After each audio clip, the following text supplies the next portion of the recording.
বহুতে কিশোৰৰ বিষয়ে মন্তব্য আগবঢ়াইছে। ময়ো এটি মন্তব্য আগবঢ়াব বিচাৰিছোঁ, এটা ক্লিয়াৰেঞ্চ দিব বিচাৰিছোঁ যে কিশোৰৰ লগত মই কিয় ইমান সক্ৰিয় হৈ আছোঁ। কিছুমানে সমালোচনা কৰিছে,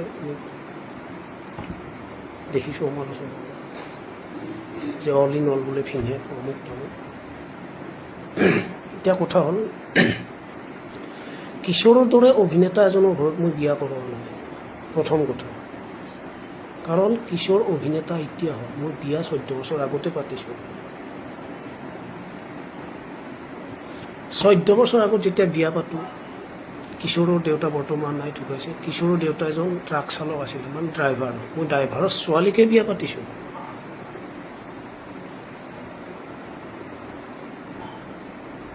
কাৰণ মোৰো পিতা এজন হাজিৰা কৰা খেতিয়ক, মই চাকৰি কৰিছোঁ সঁচা। গতিকে মই সমান্তৰালভাৱে পাইছোঁ, পৰিয়াল বৰাবৰ হ'লে আমি মৰম পাওঁ, আৰু সেইটো মৰম পাইছোঁ। 2009 চনৰ বিয়াৰ পৰা এতিয়ালৈ মই যদি চাব যাওঁ, মই বৰ্তমান মই কিশোৰৰ ঘৰত অলপ দখল দিয়াৰ দৰে হৈছে। তাৰ কাৰণটো মই ক'ব লাগিব, দখল কিয় দিব লগা হৈছে। এজন জোঁৱাই হৈ শাহু শহুৰৰ ঘৰত দখল দিয়াটো ময়ো নিবিচাৰোঁ, আৰু কোনো শাহু শহুৰৰ ঘৰত জোঁৱাই দখল দিয়াটো ভাল নহয় বা ভাল কথা নহয়। কিন্তু মই আজি কিয় দিছোঁ বা দখল দিব লগা কিয় হৈছে, তাৰ এটা কাৰণ আছে। এই কাৰণটো মই ৰাইজক অৱগত কৰিব বিচাৰিছোঁ। 2018-17 চনৰ পৰা 19 চন, 17-18-19 এইটো সময়ৰ পৰা কিছু জনপ্ৰিয় হ'বলৈ ধৰিলে, অতি জনপ্ৰিয়। 2019 চনৰ পৰা কিশোৰ যেনেকৈ সক্ৰিয়, যেনেকৈ জনপ্ৰিয় হ'ব ধৰিলে, ঠিক 2019 চনত কিশোৰৰ ইমেজ, কিশোৰৰ জনপ্ৰিয়তা ৰোধ কৰিবলৈ এটি গেং সক্ৰিয় হৈ পৰিলে। সেই গেঙত কিশোৰৰ আত্মীয় মানুহো জড়িত হৈ পৰিল। 2019 চনত কিশোৰক গতিয়াই খালত পেলাব বিচাৰিলে। সেই সময়ত মই ফিনহিয়াকে প্ৰত্যক্ষভাৱে সেই গেঙৰ পৰা বচাবলৈ চেষ্টা কৰিল, বা চেষ্টা কৰাই নহয়, সেই গেংটোৰ পৰা বচাইও আনিছোঁ।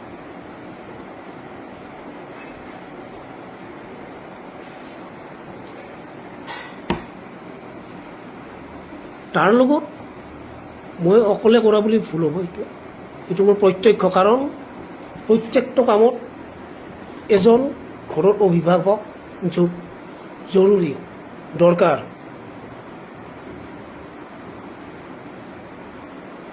সেই প্ৰত্যক্ষভাৱে মই অভিভাৱকৰ দায়িত্ব পালন কৰিছোঁ।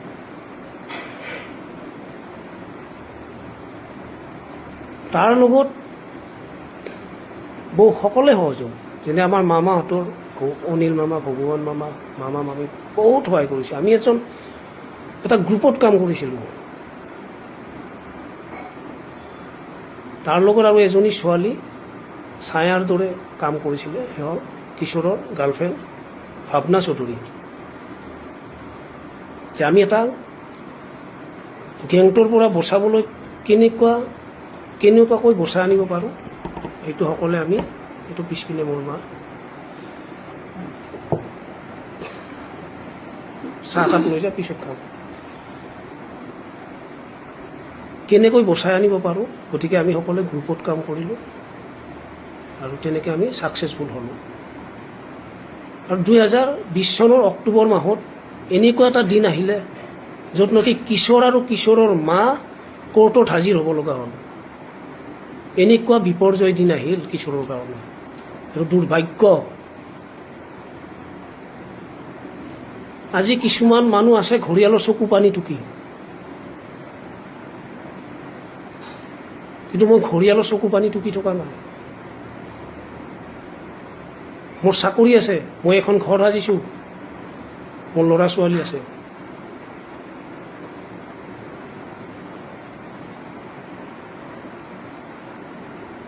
মই শহু শাহুৰৰ ঘৰত দখল দিব যোৱাৰ কোনো অধিকাৰ নাই। কিন্তু অধিকাৰ কিহৰ কাৰণে হৈছে এইটো?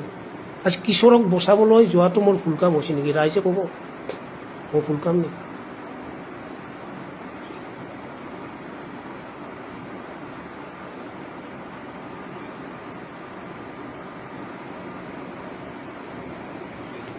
সেই গেংটোৰ পৰা বচাই গেংটো আৰু ক'বলৈ যদি যাওঁ, কিশোৰৰ বেমাৰত পৰা পৰ্যন্ত সক্ৰিয় হৈ আছিলে। সক্ৰিয়তা কমিছে, কিন্তু কিশোৰৰ বেমাৰৰ পিছতো অলপ সক্ৰিয় দেখিছিলোঁ।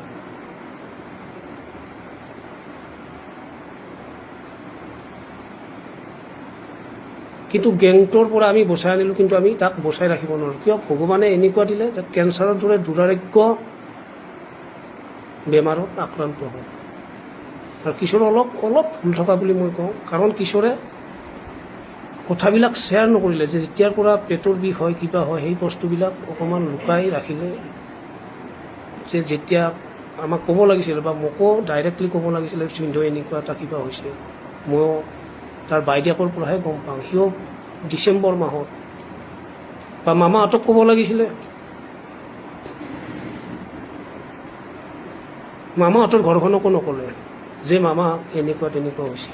কাৰণ মই এটা কথা বুজিছিলোঁ, হয়তো মোক কিবা এটা কাৰণত নক'ব। কাৰণ মই 2020 চনটো 2021 চনটো মই বহুত বিজি আছিলোঁ।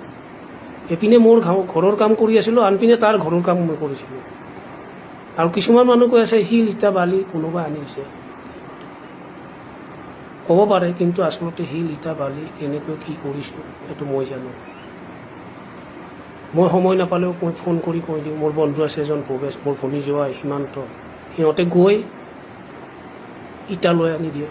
ফোন কৰি দিওঁ, ইটা বালি আহে শিল আহে। কিশোৰে টকা অনলাইন দি দিয়ে, মোৰ তাত দিয়ে, মই দি দিওঁ। কাৰণ কিশোৰৰ ঘৰ কেনেকৈ বনাব লাগে কোনো অভিজ্ঞতাও নাই তাৰ। গোটেইখিনি দায়িত্ব মোক দিছিলে, আৰু মই প্ৰত্যক্ষভাৱে কাম কৰিছোঁ। মিস্ত্ৰী আহিছে, কোন কি কৰিছে, কেনেকুৱা কি কৰিব লাগে। কাৰণ মই এটা অভিভাৱকৰ দায়িত্ব লৈ কাম কৰিছিলোঁ। আৰু সেইকাৰণে এতিয়াও মোৰ বুকুখন ধপধপাই থাকে। তাৰ ৰুমটো কেনেকৈ সজাই পৰাই ৰাখোঁ, আজি মৰাৰ পিছতো, তাৰ মৃত্যুৰ পিছতো মই কেনেকৈ ৰাখোঁ, জীয়াই কেনেকৈ ৰাখোঁ।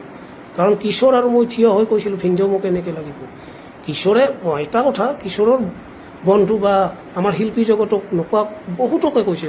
কাৰণ সপোন আছিল তাৰ ঘৰখন, তাৰ ঘৰটো সপোন আছিলে।